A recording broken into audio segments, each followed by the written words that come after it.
So, the origins of life are probably one of the biggest profound mysteries that any living organism can ask themselves. Maybe life on other planets probably wonders the same thing. Why they exist, why their planet does what it does. Evolution is really interesting. The whole universe is made of energy. Everything is, it goes from here to there, and it turns into other things, and it's really just, and this is why science is, you need science in your life, because you would never understand these things if you never really had science. But it's just like, and then when you do come to these realizations, like all these things that humans never even knew, it changes your aspect on who you are, what's always been around us that we never even knew about. Just it's crazy. And it's like, by the time we figure out like one part of something, it's like there's so many more questions. See, there's always going to be more questions than there are going to be answers. Give it time and you'll answer those questions with answers, and then you'll have more questions to answer. Seems like a puzzle that just gets harder and harder to answer, but the more progress you make, the more you're successful. And no better example can I think of that would actually fit this scenario would be the origins of life. So if we're really to consider that there's more out there than what we think there is, and we've proven this over and over again.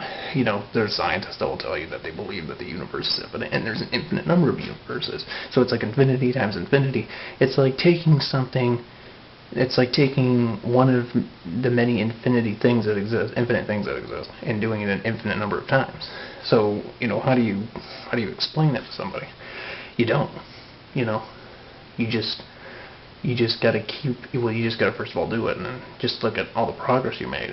The universe will always have more questions than it does answers. That's always the question. But in order to answer these questions, though, we have to venture out beyond this planet. Again, in the words of Carl Sagan, somewhere something incredible is waiting to be known, and he meant that with everything.